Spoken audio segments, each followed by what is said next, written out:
Como ter certeza que você é realmente melancólico? Essa é fácil. Se você gosta de mim, se você assiste os meus vídeos, significa que você é melancólico. Parabéns, seja bem-vindo. Por quê? Geralmente, quem é sanguíneo nunca vai ter a paciência de assistir um vídeo meu até o final. Eu sou melancólica, eu não consigo te explicar nada sem pelo menos 5 minutos. Mas eu tenho um monte de comentário de sanguíneo, obviamente, me falando: faça vídeos mais rápidos, você demora muito para falar. Claro, sanguíneo é assim, não tem paciência. Agora, o colérico nunca vai com a minha cara. O colérico é aquela galera que chega aqui questionando a minha formação, falando que eu estou enganando todo mundo, falando que temperamento não é ciência, falando que tudo que eu falo é um exagero, é um drama, é uma frescura. Os coléricos não gostam dos melancólicos porque os melancólicos são a estampa emocional que é exatamente aquilo que o colérico tenta esconder. O melancólico representa a fraqueza para o colérico. E aí nós temos o fleumático. O fleumático é uma pessoa que não tem tanta intensidade na vida. O fleumático, ele até assiste os meus vídeos, talvez até goste de alguma coisa que eu fale, mas ele nunca vai comentar, não vai participar, não vai nem curtir, compartilhar nada. Ele vai só ficar assistindo, quieto, sem fazer nenhum esforço, nenhum movimento. Esse é o padrão dos fleumáticos. Mas se você é melancólico, você vai assistir meu vídeo, você vai sentir imediatamente a conexão comigo, porque eu tô explicando você. Eu tô falando aquilo que você sente, que você nunca conseguiu falar, mas eu tô praticando isso, e hoje em dia eu consigo expor o mundo interior do melancólico. Tudo que eu falo, você vai sentindo a cabeça explodindo. Talvez você assista meu vídeo dando risada, porque você nunca viu alguém conseguir falar tão bem aquilo que você sempre sentiu. E aí, os melancólicos me assistem e curte meu vídeo, e comenta, e compartilha com todo mundo.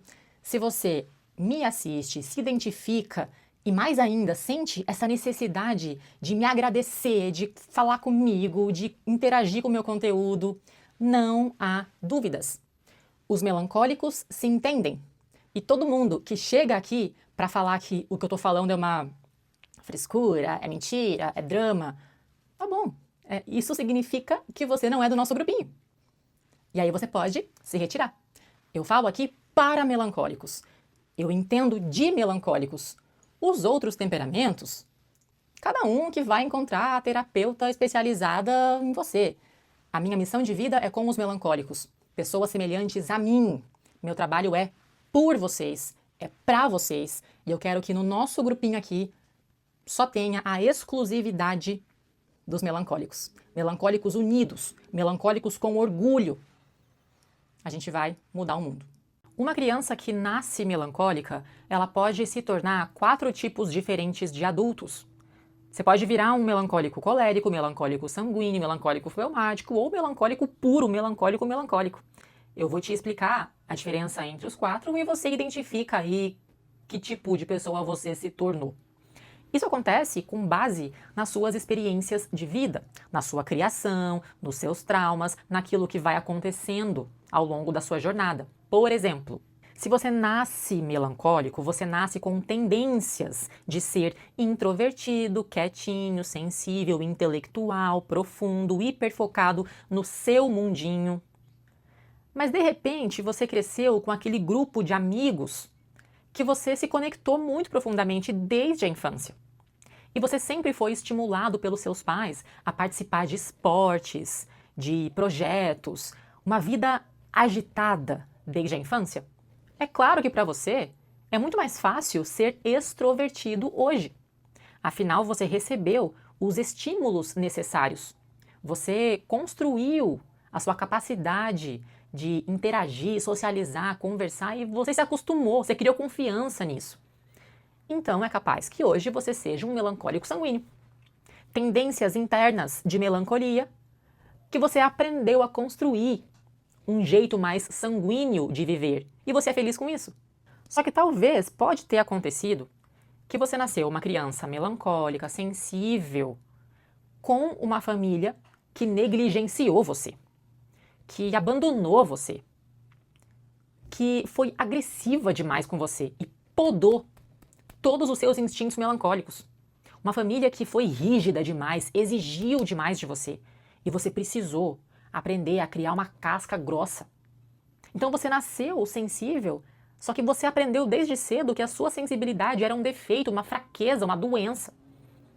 Então hoje, por fora, você aprendeu a ter postura, falar grosso, liderar quando precisa, tomar a frente da situação, gritar, agir com coragem, bater de frente com as pessoas. Aí você é o melancólico colérico. Porque a vida te tornou assim. As decepções te tornaram assim. Você não teve opção a não ser aprender a ser forte. É meu caso, tá? Só que existe também a possibilidade, a depender do nível dos seus traumas, pode ser que você não tenha conseguido construir essa panca toda. E você acabou se dissociando completamente da sua essência. Você cresceu desistindo da vida. E você passou a se contentar com a mediocridade. Você passou a aceitar que qualquer coisa tá bom, que você não tem sonho, você não tem ambição, não tem mais esperança de que vai conseguir ser feliz algum dia. E aí você se tornou um melancólico fleumático. Aquela pessoa que nasceu com uma potência gigantesca, um potencial, intensidade, sonhos, emoções, muitas. Mas de tanto se decepcionar, hoje você não tem capacidade de sentir mais nada. Você já não gosta de ninguém, você não faz questão de fazer nada. Você está só esperando a sua vida passar logo e acabar. Por fim, existe ainda a quarta possibilidade. É o melancólico que nasce melancólico e continua com a sua melancolia intacta.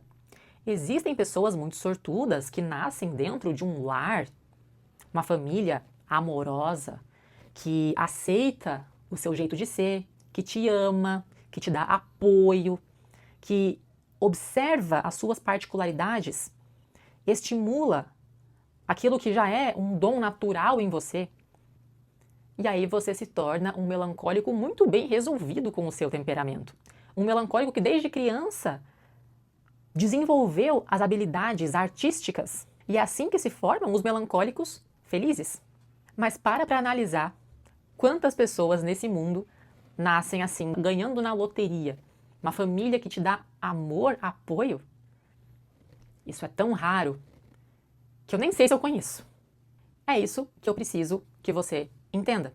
Todo mundo vai ter um temperamento de nascença que se manifesta desde a infância, as suas tendências internas, seu mundo interior, como que você funciona dentro da cabeça. Mas é claro que a sua vida te molda e você aprende a construir uma personalidade. Você aprende a colocar uma máscara, criar um personagem. O que não pode acontecer é você se confundir, esquecer da sua essência e achar que você é o personagem. É isso que não pode acontecer. Espero que nesse vídeo você tenha se identificado com um dos 4 tipos de melancólico. Me fala aí qual que você é. Você ainda tem dúvida se você é melancólico colérico, melancólico sanguíneo, melancólico fleumático ou melancólico puro? Eu vou te explicar agora o jeito mais fácil do mundo para identificar isso. Olha só, os seus pensamentos indicam o seu temperamento. Você pode ter pensamentos profundos e imaginativos e sensíveis. Você é melancólico por dentro. Agora, como que você coloca isso para fora? Se você é melancólico, fleumático, a sua fala vai ser calma, lenta, você vai falar pouco, vai falar devagar, bem sossegado, bem tranquilo. Se você é um melancólico por dentro, sanguíneo por fora, a sua fala vai ser rápida e frases curtas, palavras curtas, e você troca de direção e você come, engole as sílabas e você esquece o que estava falando, e você é meio distraído, troca de assunto toda hora. É mais ou menos assim que fala um sanguíneo, rápido, trocando, engolindo a letra. Se você é melancólico colérico, você vai falar de um jeito firme, objetivo, direto, incisivo, que é o jeito que eu falo, bem direta, porque eu sou melancólica colérica. E se você é melancólico puro, por dentro e por fora, o seu jeito de falar vai ser muito mais doce. Você vai falar pouco em público, mas vai querer falar muito com as pessoas íntimas. Você vai perceber as emoções no seu jeito de falar. Vai ter um tom de sensibilidade, um tom de acolhimento, de doçura, até um jeito teatral, artístico de falar. Só quem é melancólico vai entender que nós vivemos um estado de luto constante, um sofrimento que nem sempre é por causa de uma pessoa, mas é um coração partido pela morte dos nossos próprios sonhos.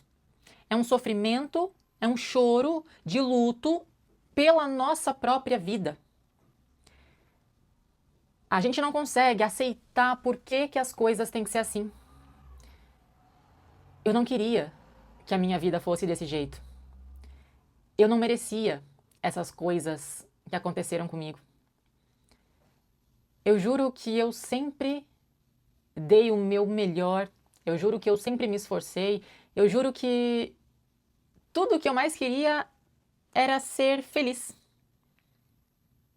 E eu sempre estive disposta a fazer o que fosse necessário por essa felicidade. O problema é que é muito difícil, primeiro, conseguir entender qual que é o passo a passo para a felicidade, aonde que está a felicidade, como é que faz para sentir felicidade. É só alguém me falar as regras que eu vou seguir. O melancólico quer muito encontrar uma pessoa que só fale a verdade. É só alguém falar assim, olha, se você fizer isso, isso, isso, eu vou ficar com você para sempre, eu vou te amar para sempre e nós seremos felizes para sempre. Mas por algum motivo, as outras pessoas aqui na Terra não têm essa preocupação. Os outros não têm a mesma consciência, o mesmo peso na consciência que a gente tem. Para eles é tão fácil viver. É tão fácil viver cometendo erros e pedindo desculpa. É tão fácil viver magoando as pessoas, falando sem pensar, fazendo coisas sem pensar. Para eles é tão natural. Só vai vivendo, vai vendo a vida passar sem questionamento. Parece que eles não têm medo. Parece que eles não dão tanto valor para a vida quanto a gente dá. Parece que eles não estão incomodados com tudo o que acontece de ruim e de errado todo dia aqui na Terra. Como que eles conseguem ignorar toda essa maldade? O melancólico não consegue ter essa leveza, porque de fato não tem sentido. Como que eu vou viver uma vida leve? Olha ao seu redor. Olha o mundo que a gente vive, olha tudo que está acontecendo. Eu nunca quis fazer parte disso. Eu lembro que desde criança uma das minhas principais revoltas é a seguinte: eu não pedi para nascer. Eu nunca quis estar aqui. Eu acho uma grande injustiça o fato de que nós somos jogados aqui na Terra, obrigados a lidar com um monte de gente maldosa, uma sociedade cheia de regras sem sentido, pessoas te machucando, o sofrimento interno, tendo que viver todo dia uma luta. E ninguém explica. Ninguém nunca me explicou, olha, você nasceu aqui para fazer isso, isso e aquilo. Você tem que passar por isso para aprender isso, isso e aquilo. É uma grande injustiça, porque a gente não merece tudo isso que a gente vive. Tudo isso acontecendo comigo mesmo com todo o meu esforço para não precisar passar por isso. Parece que aqui nesse mundo não basta a sua bondade. Você pode fazer todo o esforço para ser uma pessoa do bem, para fazer tudo certinho, e mesmo assim, você vai acabar passando por um monte de tragédia. E aí é nesse momento que a gente questiona muito a existência de Deus, a gente fica bravo com a vida, a gente fica revoltado com o universo e a gente pensa, não é possível que exista algum tipo de Deus. Se existisse um Deus mesmo, esse mundo seria mais justo. Nada disso teria que acontecer.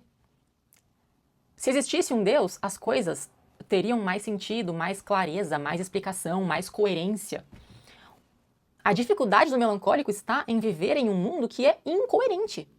Aqui não funciona assim, igual falaram pra gente lá no Papai Noel. Seja bonzinho, obedeça, que você vai ganhar presente. Não é assim que funciona aqui. Você pode ser bonzinho, e quanto mais você é bonzinho, mais você vai sofrer. É uma lógica invertida. Eu só sei que demorou muito pra mim. Talvez você esteja nesse processo também de entender que tudo que eles te contaram é mentira, inclusive sobre o que é Deus. O Deus que eles inventaram é mentiroso. Existe sim, é óbvio que existe alguma força maior que a gente não compreende, só que o Deus que existe não é o Deus que eles te contaram. As regras da sociedade não existem pelos motivos que eles te contaram. As pessoas enfiaram um monte de mentira na sua cabeça, um monte de crença errada. E é por isso que hoje meu trabalho é vir aqui para te mostrar uma alternativa, um outro modo de vida que é bem diferente do padrão. Se você é melancólico, as regras que se aplicam para eles, para os normais, nunca vão se aplicar para você. Você funciona diferente, você pensa diferente, as suas definições de alegria, felicidade, sucesso, propósito são completamente diferentes. É por isso que tudo que é tradicional, convencional, padrão, não adianta para o melancólico. E enquanto você, sendo melancólico, está tentando se encaixar no molde da sociedade, você vai continuar se sentindo um ET, um frustrado, porque todas as suas tentativas de melhora, de felicidade, de sucesso vão continuar dando errado. O melancólico precisa entender e aceitar: eu sou diferente. Eu sou diferente, é por isso que eu preciso buscar o lugar para mim. Eu tenho hoje a maior comunidade de melancólicos do mundo. E é isso que eu quero te convidar para participar. Existem 5 fases na vida de um melancólico. A gente começa na ilusão, depois a decepção nos torna tristes, a tristeza vira raiva e revolta. Essa revolta leva a uma desistência, um isolamento, uma dissociação. E aí, por último, finalmente, começa a construção, o fortalecimento, a mão na massa. O melancólico começa a vida preso num mundo de fantasia. A nossa mente é muito imaginativa, a gente se atrai muito pelas histórias de ficção, por livros, por filmes, por mundos imaginários de contos de fadas. E aí, nós temos a certeza de que vamos conseguir viver uma vida aqui no mundo material que se assemelhe à perfeição do mundo ficcional das fantasias. E a gente fica tentando encontrar o amor da vida, encontrar uma família perfeita, amigos perfeitos, trabalho perfeito, tudo vai ser lindo e maravilhoso, e confia em todo mundo, e ajuda todo mundo, se abre com todo mundo. Isso não dura muito tempo. A depender do seu destino, da sua sorte, o primeiro trauma pode começar na infância, na adolescência, ou até no começo da vida adulta, mas não demora muito para você quebrar a cara, para você começar a sequência de corações partidos, decepção com as pessoas que mentem para você, te enganam, te traem, te roubam, fazem fofoca de você, conta para todo mundo os seus segredos, fazem a sua caveira, te rejeitam, te excluem. E aí, toda aquela sua animação, esperança de viver uma vida linda, acaba. E aí você se torna uma pessoa vazia, triste, que chora, que os outros chamam de depressivo, deprimido, melancólico. Esse é o significado oficial da melancolia, né? Uma tristeza. Pessoa que não tem ânimo, não tem vontade de viver, não tem amigos, não se relaciona com ninguém, não quer fazer mais nada da vida, só chorar. Só chorar, se lamentar, se vitimizar, reclamar, porque eu não acredito. Não acredito que por que a vida tem que ser assim? Por quê? Por que a gente está aqui na Terra para sofrer? Por que nada que eu faço está certo? Por que ninguém gosta de mim? É uma tristeza sem fim, sem fim, sem fim. No meu caso, o trauma veio logo de cara, desde a infância, com uma mãe narcisista, cruel, agressiva, E a minha fase de tristeza foi durante a infância, e na adolescência já começou a terceira fase, que foi a fase de ódio. Eu cansei de ficar tão triste e eu comecei a nutrir um ódio por mim mesma, por todas as pessoas, pela vida, pelo mundo. E aí começou aquele clássico processo de autodestruição. Eu não tinha coragem de destruir a minha vida de uma vez só, então eu me destruía aos poucos. Eu fazia um monte de coisa errada, usava um monte de coisa errada, tudo que eu fazia era errado, errado, errado, afinal a vida era essa coisa horrorosa, sociedade podre, mundo hipócrita, que merecia que eu vivesse desse jeito agressivo, como uma vingança aquilo que a vida tinha feito comigo. Mas olha, isso cansa também. Isso cansa porque você vê que não adianta nada. Você tá ali se desgastando, você tá gritando, você tá xingando. Nada muda. A revolta não leva a lugar nenhum também. E aí vamos para a quarta fase. A fase da desistência. É quando você vê que não adianta chorar, a tristeza não resolve. Não adianta também odiar, porque a revolta não resolve. Então você pensa assim, nada adianta, meu esforço é inútil, essa vida aqui não faz sentido, eu não sei por que eu estou vivendo, então eu não quero mais. Eu não quero mais saber de ninguém, eu não quero fazer mais nada, eu vou continuar vivendo do jeito mais fácil possível e dane-se todo mundo. Você se isola e você começa a aceitar que nada que você faça vai mudar o jeito que é esse mundo. E isso até resolve por um tempo, porque você cria um muro de isolamento e você diminui a intensidade dos seus desejos e você começa a não ter ambição nenhuma mais. Eu não tenho sonho nenhum porque a vida não vale a pena. Eu não vou começar relacionamento com ninguém porque não vale a pena. Eu não quero ter filhos nunca porque esse mundo aqui não vale a pena. Eu quero um trabalho o mais fácil possível para me sustentar o mínimo possível. Qualquer coisa que eu conseguir, tá bom. Afinal, nada faz sentido mesmo. Eu só estou aqui por acaso, vou morrer daqui a pouco. Só continuo sem propósito nenhum. Só que isso também tem prazo de validade. Porque você começa a perceber que esse muro que está te protegendo também está te impedindo de viver de verdade. Você sente falta de sonhar. Você sente que o seu potencial é maior que isso. E que viver a vida assim, sem sonhos, é um desperdício. E você começa a perder energia para continuar. Não tem sentido, então, continuar acordando todo dia, já que eu não tenho nenhum propósito. E aí eu não sei quantos anos isso vai levar para que você chegue finalmente na quinta fase, que é a melhor de todas. É quando você finalmente entende que esse mundo aqui não é o que você queria, ok, a vida é injusta mesmo, as pessoas mentem, é isso aí. Só que eu não preciso desistir de mim porque eu vivo num mundo que não me entende. Você para de ficar buscando alguém para te entender e você começa a você buscar se entender. Na quinta fase, você começa a buscar autoconhecimento. Deixa eu entender, então, por que a minha vida tem que ser assim. Deixa eu entender meu temperamento. Deixa eu começar a exercitar o controle emocional, ficar mais forte mentalmente, mais inteligente. Você entende que para sobreviver aqui, para viver uma vida que vale a pena, você vai precisar construir a sua felicidade. Que a felicidade existe, mas não é uma coisa que cai no seu colo. Não é mágica, é construção. Na quinta fase, você traça um plano de vida, metas, objetivos, passo a passo, propósito, significado. Você entende que aqui nada tem significado mesmo, mas eu é quem dou os significados para aquilo que eu quero. E que não existe padrão de sucesso. Existe o meu sucesso, que é viver a minha vida dentro das minhas próprias regras. Talvez demore anos, mas você vai finalmente chegar na quinta fase. E você vai entender que a sua felicidade aqui não depende de ninguém exceto de você. E que você não vai encontrar aqui um mundo que você goste. Mas você está aqui, você não se encaixa aqui porque você é que está aqui para criar um novo mundo. Então você vai criar a vida que você sempre sonhou, sem depender de nenhuma outra pessoa. É você por você. A maior dor do melancólico é aceitar o fato de que a minha vida não é o conto de fadas que eu gostaria que ela fosse.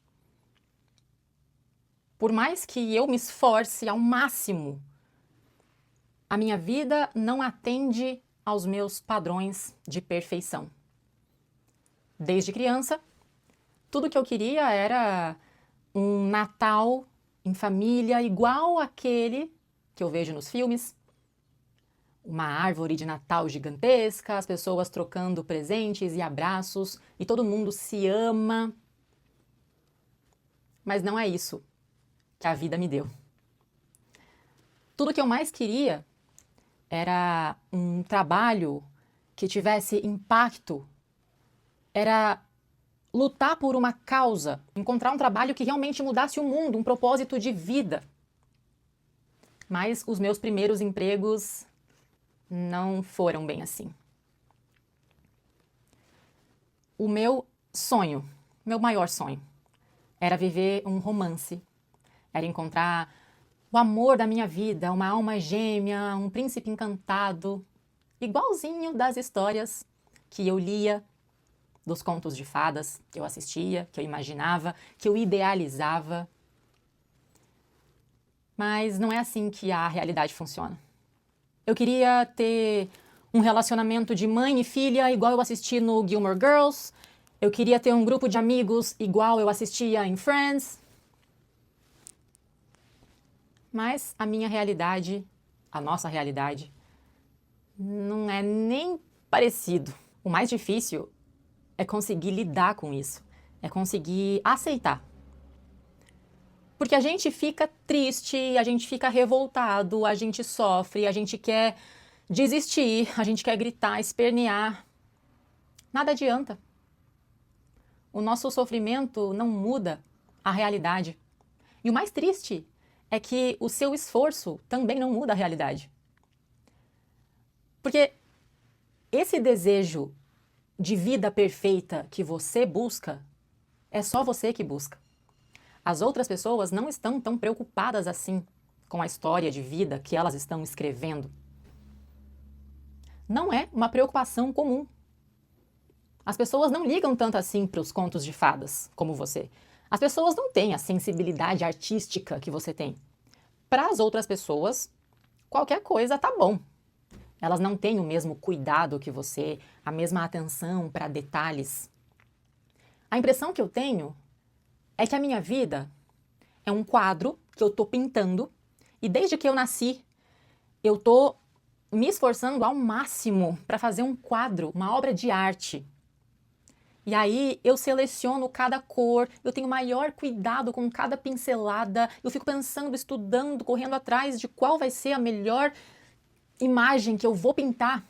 Mas aí, ao longo da minha vida, tem tanta gente que passa e tropeça no meu quadro, ele cai no chão e dá um soco no meu quadro e ele fura a minha tela e joga tinta no meu quadro. E quando eu olho para minha tela, ela tá uma bagunça, ela tá toda suja, tá toda estragada. Os meus esforços em cuidar da história da minha vida não adiantam, não são efetivos, porque infelizmente eu dependo de outras pessoas para escrever a minha história. O sonho de todo melancólico é ser totalmente independente e autossuficiente no mundo, porque nessa altura do campeonato, se você já é adulto, como eu sei que você já entendeu que o cuidado que você tem, ninguém mais tem. Que o jeito bem feito que você faz, é só você que faz. Toda vez que você coloca a sua vida nas mãos de uma outra pessoa, não vai dar certo. Toda vez. E o pior é que a gente fica tentando. A gente continua tentando. E aí a gente conhece uma pessoa nova e acredita nas promessas. Ingênuos, né? Iludidos. A gente acha que, não, agora eu nunca mais vou cometer esse mesmo erro. Agora eu já amadureci, agora eu já aprendi, agora eu já sou inteligente, agora vocês vão ver, eu nunca mais vou cair nesse papinho. Se distrai por um segundo, baixa a guarda um segundo, você vai estar na mesma armadilha de novo. É mais uma pessoa que está tacando um ovo podre na tela da sua vida. O que é mais difícil de tudo? É não desistir.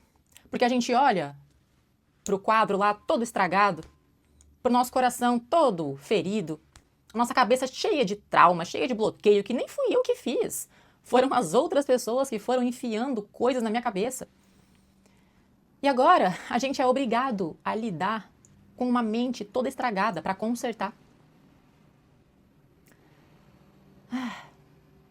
A vontade que dá é desistir, né? Se for assim, não quero.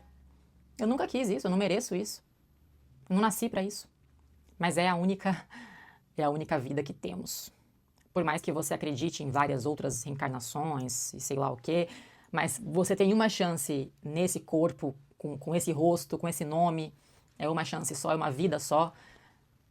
O que resta é aceitar que não é como eu queria, não é como eu imaginei, o mundo que eu vivo nunca vai chegar na expectativa da minha cabeça, porque infelizmente não depende só de mim, eu dependo de outras pessoas que não têm o mesmo cuidado que eu, então a nossa única opção é seguir firme, seguir forte, ficar mais forte, para aguentar, para continuar e para fazer o melhor que a gente pode, de uma tela que já está toda rabiscada, toda rasurada, amassada, rasgada, mas que a gente vai conseguir transformar esse caos em alguma coisa boa, alguma coisa útil. É essa a minha e a sua esperança. Sabe qual que é o problema? As pessoas normais fazem o mínimo e elas ficam contentes com isso. Já o melancólico, mesmo que ele faça o máximo, ele não está satisfeito, não é suficiente. No ambiente de trabalho, isso fica muito nítido. Aqueles funcionários que só fazem o básico do mínimo do que eles foram pagos para fazer, são mais autoconfiantes, por isso são mais promovidos, do que o melancólico, que muitas vezes faz o trabalho dele e o dos outros também, porque ele quer ajudar todo mundo, e todo mundo sabe que ele é bonzinho ou que ele é trouxa, todo mundo joga carga para cima dele, todo mundo cobra ele, porque ele vai aceitar. E aí, mesmo ele fazendo muito a mais, ele se sente inferior. E é essa sensação que gera a insegurança dele. E uma pessoa insegura, quem vê de fora, dá a impressão que ela não faz nada mesmo. Porque a postura é diferente. Aí fica os outros fazendo o mínimo e se sentindo orgulhosos de si mesmos, enquanto o melancólico fica lá, sempre se esforçando ao máximo, lutando, se entregando, sacrificando, sem receber mérito algum e ainda com a consciência pesada de uma pessoa que não consegue atingir os próprios padrões irreais de perfeição. A vida do melancólico é tão difícil porque a gente enxerga o mundo dentro de padrões completamente diferentes das outras pessoas. Qualquer pequeno não que você fala, qualquer pequeno agora não posso, depois eu faço, qualquer negação que você faz para os outros, você se sente a pior pessoa do mundo. Só que as outras pessoas o tempo inteiro estão negando coisas para você e tá certo elas mesmo. A diferença é que você fica carregando culpa, se sentindo mal, enquanto os outros continuam de consciência limpa. Ninguém tá nem aí para os detalhes que só você tá se importando e só você tá se martirizando por causa de um padrão de perfeição que você estabeleceu. Não precisava ser assim. Como que muda? Como é que modifica esses padrões mentais? Olha, eu vou te falar que não é fácil, mas exige uma reprogramação mental. Existe um método para isso.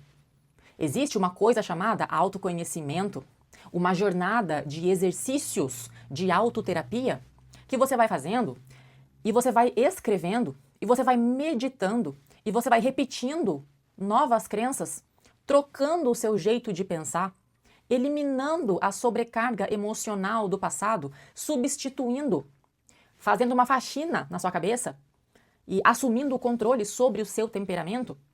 Esse é o meu método que eu vou te ensinar dentro da escola de autoconhecimento para melancólicos. A vida do homem melancólico é mais difícil ainda que a vida da mulher melancólica. Sabe por quê?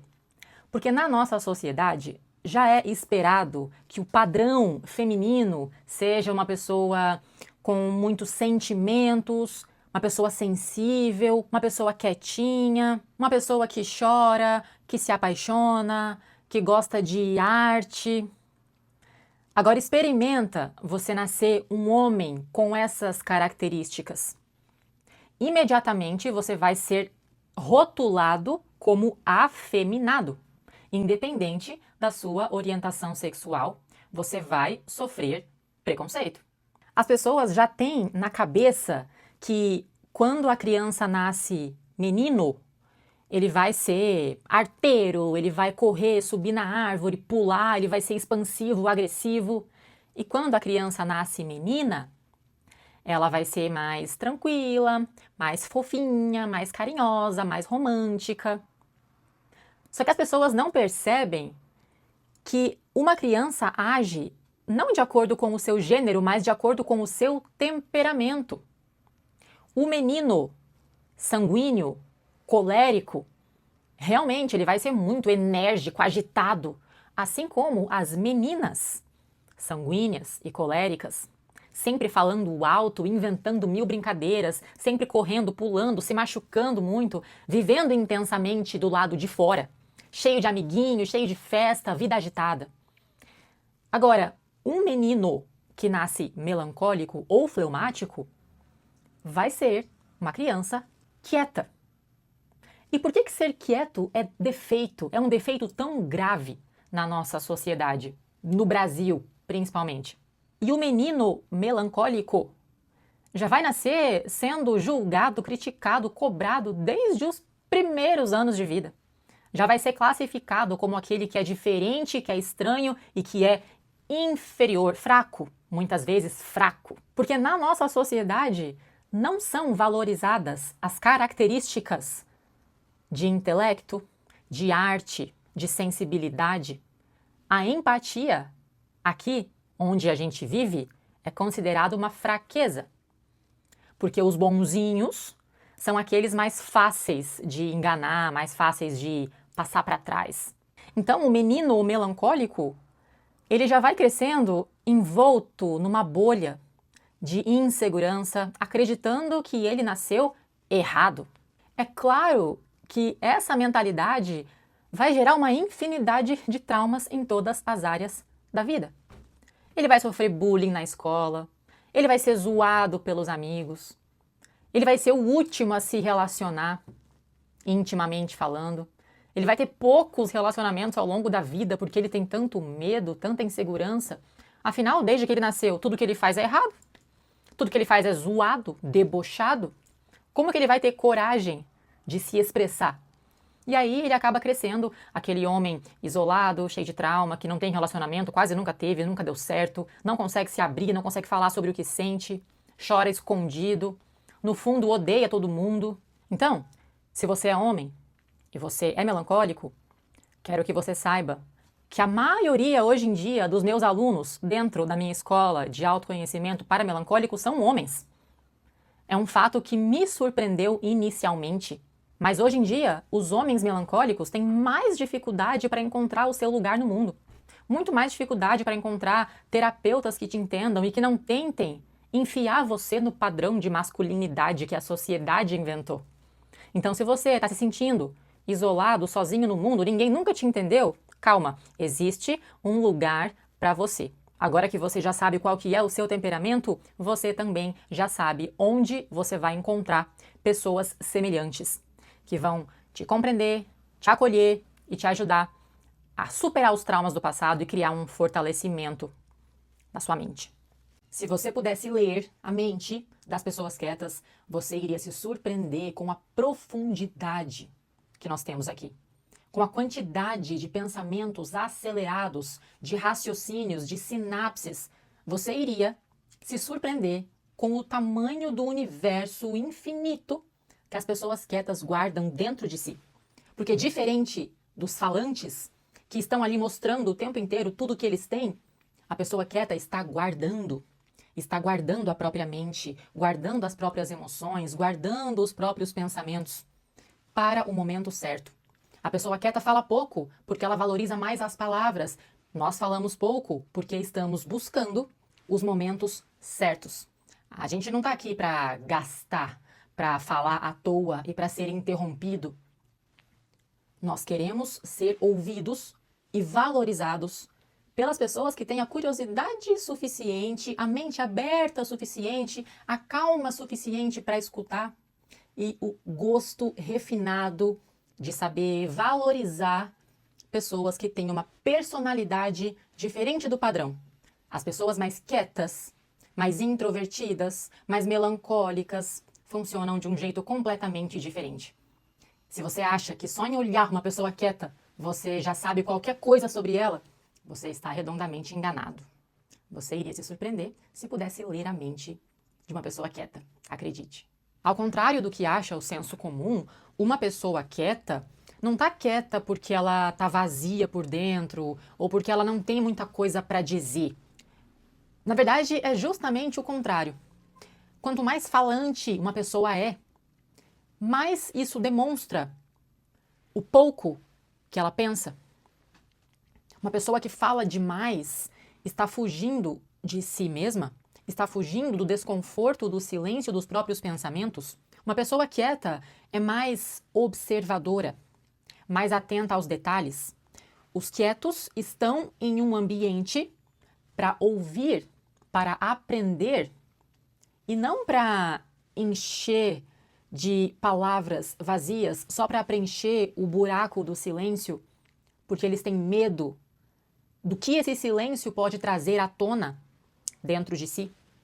É por isso que eu defendo tanto as pessoas quietas e, na minha teoria, os quietos são mais inteligentes. As pessoas quietas ficam quietas porque elas esperam o momento oportuno de que elas vão falar alguma coisa que vai realmente acrescentar para aquele ambiente. É por isso que você deveria ouvir com muito mais atenção as palavras que vêm de uma pessoa quieta, porque ela pensou muito mais para falar.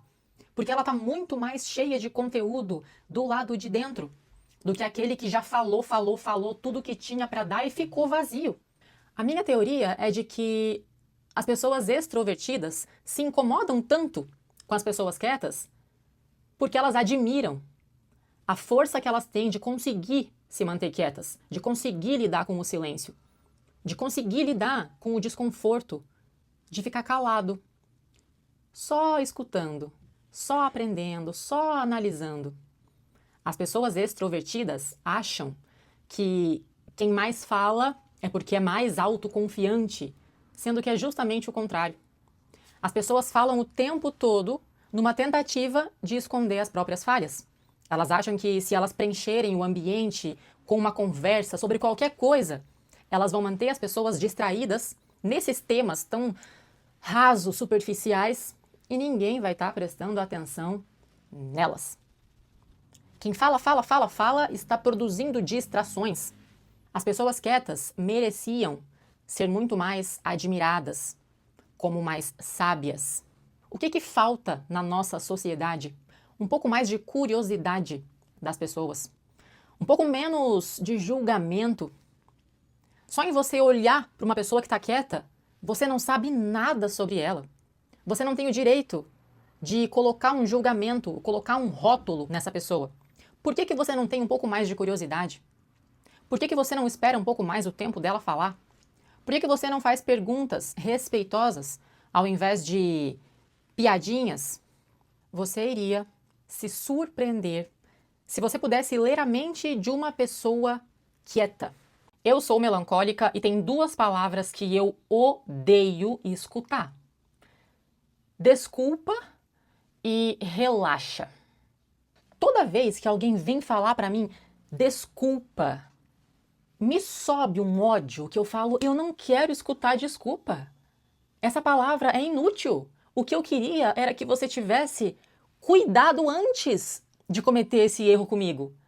Eu não quero escutar nunca mais a palavra desculpa. Não fala desculpa para mim. Pensa antes das suas ações. Pensa antes daquilo que você faz com as pessoas, daquilo que você fala para as pessoas. Agora, relaxa.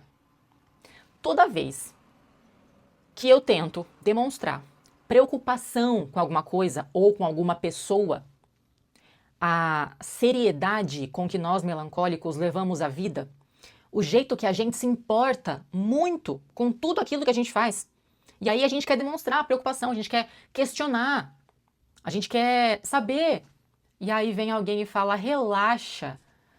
Não, eu não estou relaxada. Como que eu vou estar relaxada nesse mundo em que as pessoas mentem, em que tudo dá errado sempre?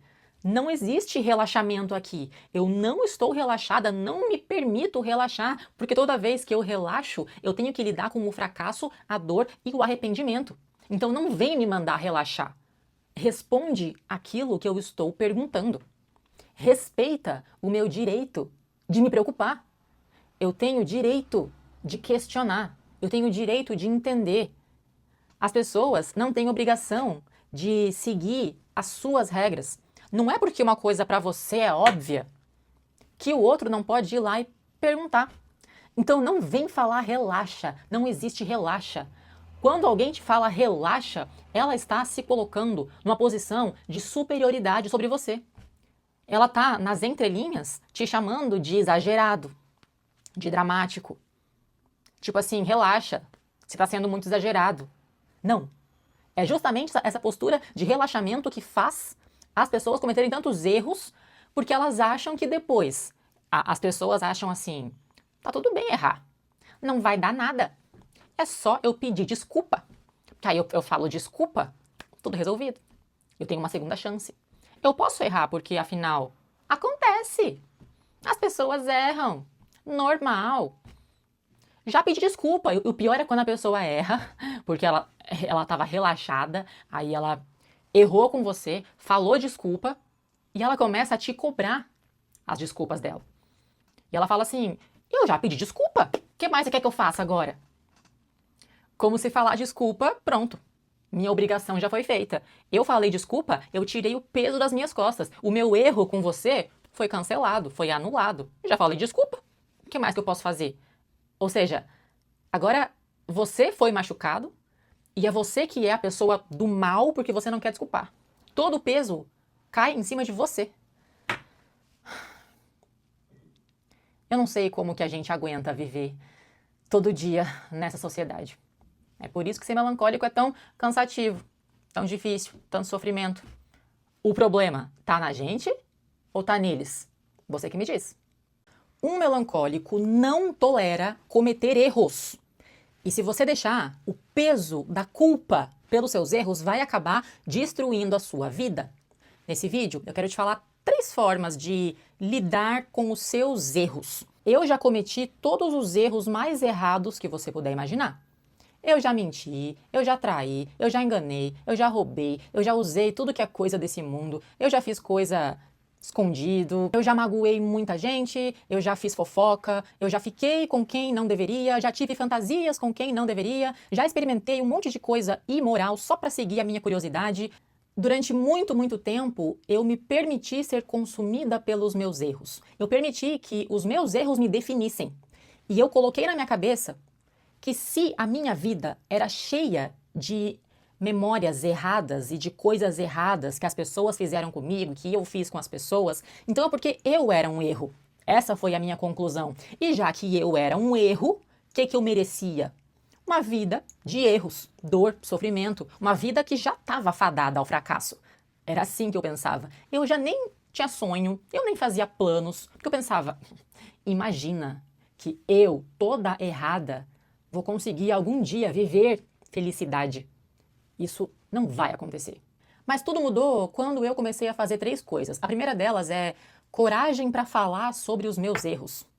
Enquanto você fica tentando mentir para você mesmo, tentando fugir das memórias difíceis, tentando fingir que isso nunca aconteceu, quem sabe se eu esconder lá no fundo, eu vou esquecer e ninguém nunca vai descobrir. Não, isso não vai funcionar, porque esse peso vai ficar pesando a sua consciência, puxando você para o fundo do poço. Quanto mais você expõe, conta para alguém, conta para terapeuta, conta para um amigo, conta para as pessoas. Hoje em dia eu consigo contar na internet, publicamente, não tenho mais vergonha. E a segunda coisa que me ajudou com isso foi entender que eu não sou a única que erra. Todo mundo mente. Poucos são aqueles que sentem culpa. A maioria das pessoas mente, trai, engana, sem nem perceber que está cometendo isso. A outra metade das pessoas comete os erros e sente que esse é o certo. Eu minto mesmo. E eu preciso mentir, porque esse mundo exige. Mas quem é melancólico não pensa assim. A gente comete um erro, A gente jogou lixo no chão um dia lá na quarta série e até hoje tá se sentindo mal.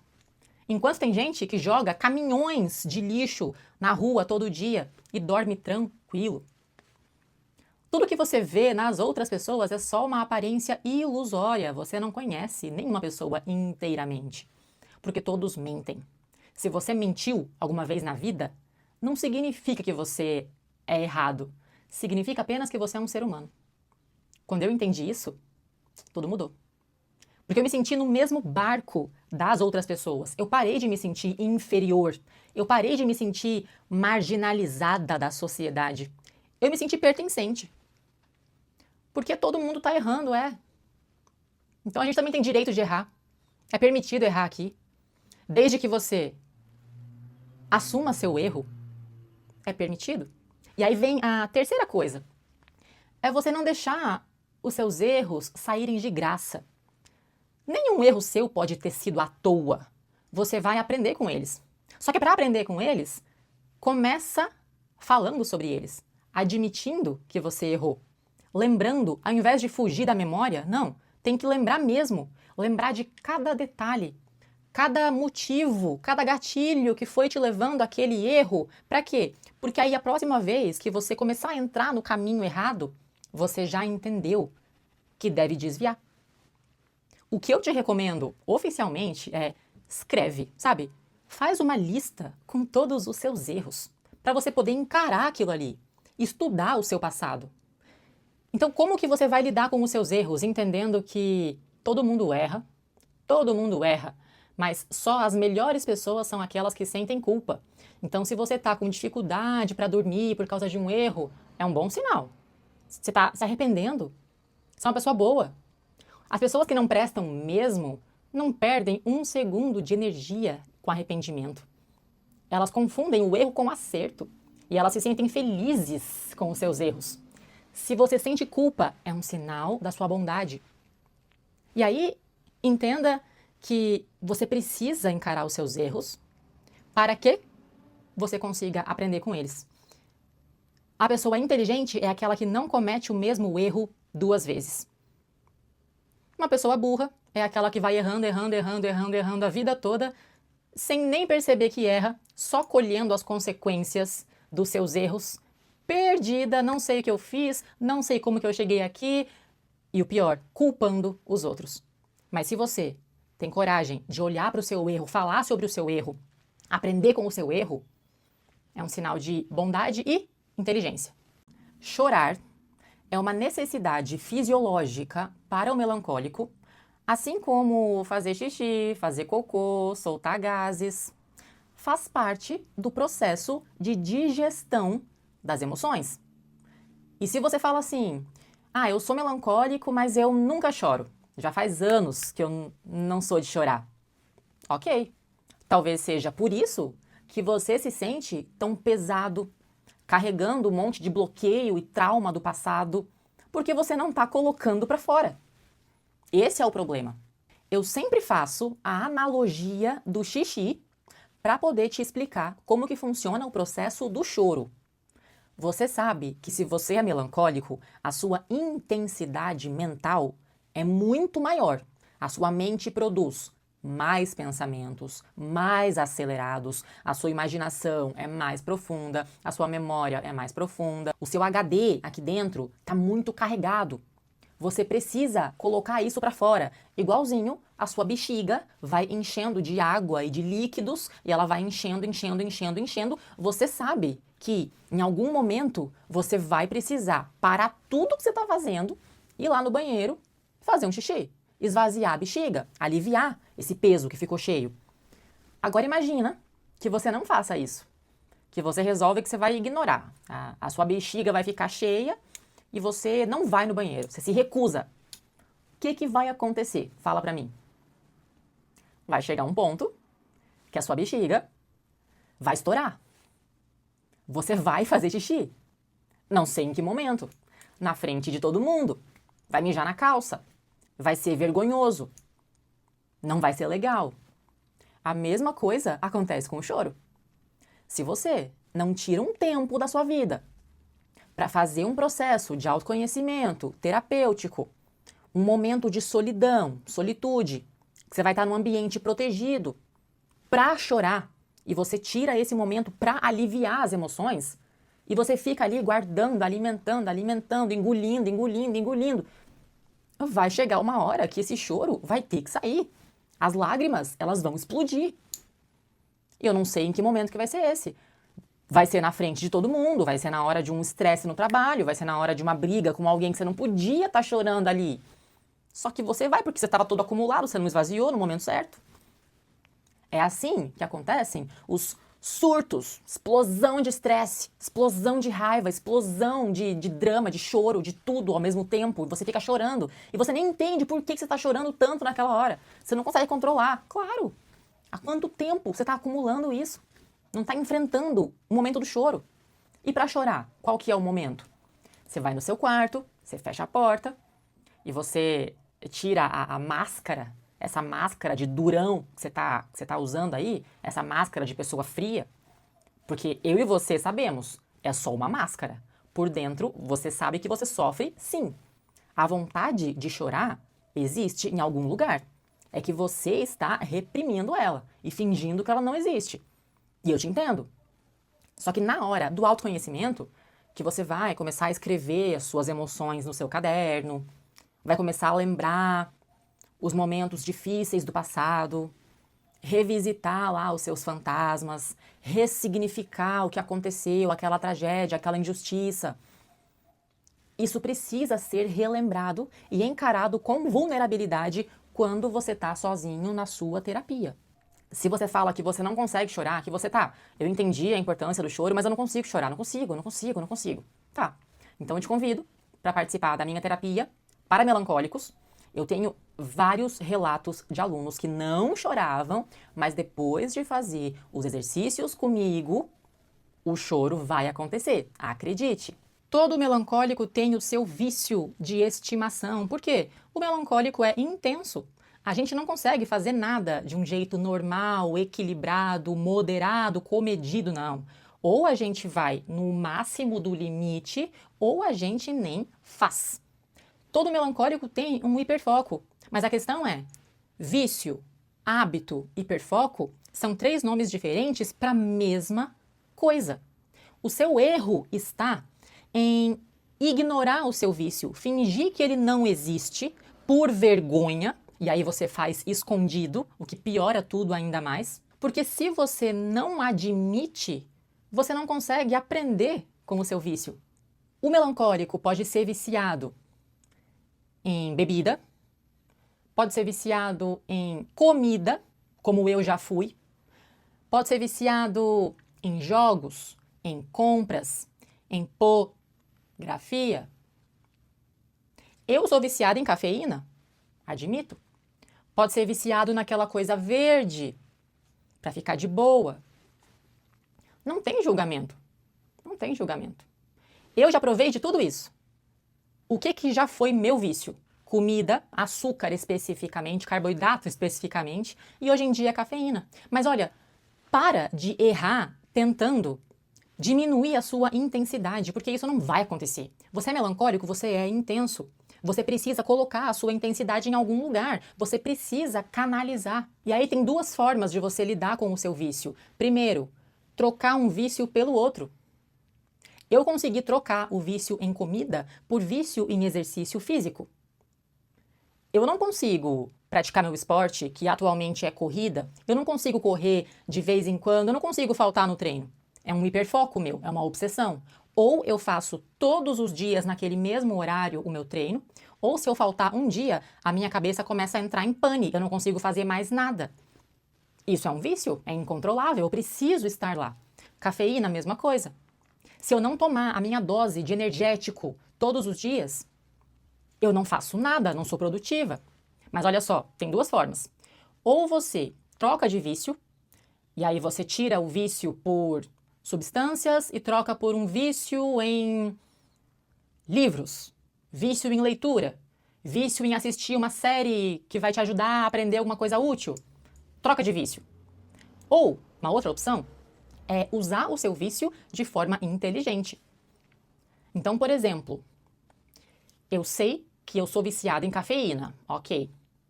Mas eu não vou usar a cafeína desse jeito maluco que a maioria das pessoas usa, que é tomar 2 litros de café todos os dias e aí toma café até de noite, atrapalha todo o sono, vira um ciclo vicioso. Isso é péssimo. Eu uso a minha cafeína com inteligência. Eu concentro em uma dose grandinha por dia. Essa dose só pode ser até meio-dia para não atrapalhar meu sono à noite. E eu faço um dia off total por semana para manter a minha sensibilidade à substância e não precisar ficar aumentando a dose cada vez mais. Você pode usar todas as coisas de um jeito mais inteligente, menos agressivo. Até mesmo a pornografia. Você pode usar de um jeito maluco, que é trocando de vídeo, trocando de vídeo, trocando de vídeo para gerar um hype, um high de dopamina o tempo inteiro. Ou você pode usar do jeito menos agressivo, que é escolher um filme e ficar só naquele sem troca, acompanhando o ritmo de uma única cena. É melhor. Quanto mais você tentar fugir do vício, esconder o vício ou eliminar a sua intensidade, não vai funcionar, você vai se frustrar. Todos os problemas da sua vida que você quer resolver, você resolve olhando de frente, analisando com cuidado, respirando, lidando com o desconforto, admitindo para o mundo que você tem isso, sem vergonha, sem medo de julgamento, estudando sobre o seu vício.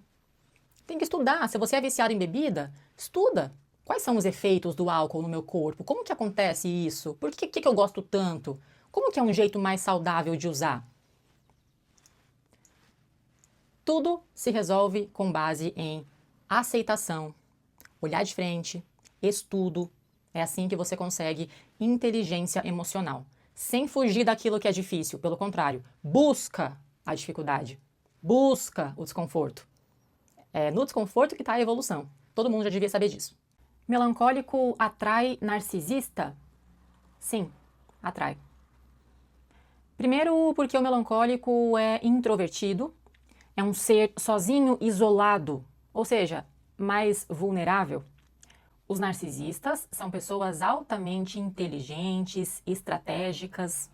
Eles ficam buscando, farejando as melhores vítimas, farejando a sua presa. É claro que uma pessoa isolada é muito mais fácil de enganar, de dominar.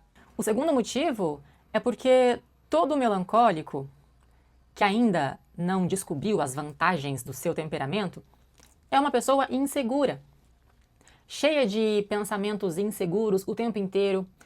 Por que será que ninguém gosta de mim? Será que eu estou sendo bom o suficiente? Será que as pessoas vão me abandonar? E o melancólico tem uma ilusão de que os pensamentos dele estão bem escondidos dentro da cabeça e que ninguém vai saber o que ele está pensando, mas tudo que você pensa, de um jeito ou de outro, fica estampado para todo mundo ver. Seja através das suas expressões faciais, do seu olhar, da sua voz, da sua postura física, dos seus comportamentos. Uma pessoa que é insegura por dentro, ela vai ter comportamentos mais carentes. Dá para perceber uma pessoa que está o tempo inteiro buscando validação, desesperada, buscando pelo amor dos outros. O narcisista percebe isso de longe. E aí o narcisista entrega para o melancólico exatamente aquilo que ele está buscando. Um relacionamento de romance de filme. O narcisista é o melhor ator que você vai conhecer. Eles têm um poder de manipulação, eles sabem te falar exatamente aquelas palavras que você sempre sonhou. Ele ou ela vai chegar e vai te tratar como um rei, uma rainha, até você se apaixonar e se entregar por completo. E é nessa hora que ele vê que você já está entregue, que você baixou a guarda, que tudo muda. Por que o melancólico atrai mais narcisista do que os outros temperamentos? Porque o sanguíneo, geralmente, está no meio de muita gente, inserido em muitos ambientes, sempre com amigos, sempre contando tudo para todo mundo, falando. O narcisista não vai correr o risco de ser exposto. O narcisista precisa sempre manter aquilo que ele faz, as maldades que ele faz, em segredo, discreto. Ele nunca vai escolher uma vítima cheia de amigos, cheia de família, que fala tudo para todo mundo. O fleumático também é uma vítima muito difícil, porque o fleumático não reage bem à intensidade. O narcisista teria que diminuir muito da adrenalina, da loucura, da ambição da vida para poder se relacionar com o fleumático, porque para o fleumático a vida calma é ideal. Tá tudo sempre indo bem, vai com calma, equilíbrio. O narcisista não consegue lidar com isso. O narcisista geralmente é uma pessoa de temperamento colérico. Colérico porque é mais corajoso, muito mais autoconfiante, autoconfiança blindada nas alturas. Ele se acha alguém perfeito e superior a todo mundo. Ele é o rei do universo, ele é o líder, ele é o maioral. Características clássicas de um colérico. É por isso que sempre um casal vai ter o abusador e o abusado. Geralmente é um colérico com um melancólico. O colérico domina o melancólico de um jeito que o melancólico se deixa dominar. O melancólico se apaixona pelo próprio abusador. A gente fica dependente dessa pessoa. Porque o colérico representa aquilo que o melancólico mais sonha. Uma pessoa que é tão profunda quanto ele, tão inteligente quanto ele, tão cheia de sonhos e planos e hiperfocos. Por dentro, o colérico e o melancólico são iguaizinhos. A diferença é que o melancólico protege o próprio universo, enquanto o colérico tem esse poder de colocar para fora tudo que ele pensa, tudo que ele quer. É por isso que o colérico domina ambientes e constrói coisas e muda o mundo, enquanto o melancólico fica assistindo ali maravilhado, fascinado, apaixonado por essa pessoa que me motiva tanto, me traz tanta inspiração, tanta força. Eu não posso perder essa pessoa jamais. A conclusão desse vídeo é que não tem relacionamento fácil entre os temperamentos. Porque quando o melancólico se junta com o colérico, ele vai acabar sendo dominado por ele. Mas aí, se o melancólico tenta se juntar com um fleumático, é o melancólico que acaba dominando o coitado do fleumático. Se o melancólico vai se juntar com um sanguíneo, então, eles são os opostos perfeitos, vai ser o relacionamento mais difícil por causa de muita briga. São pessoas opostas, vai ter muito conflito. E aí, se o melancólico se junta com outro melancólico, o que acontece é que um vai acabar afundando o outro no próprio isolamento. Então, o que determina um relacionamento dar certo ou não é o temperamento. Cada temperamento vai ter as suas dificuldades, vantagens e desvantagens. O que determina se vai dar certo ou não é o autoconhecimento, é a vontade de fazer dar certo através da prática dos exercícios de autoconhecimento.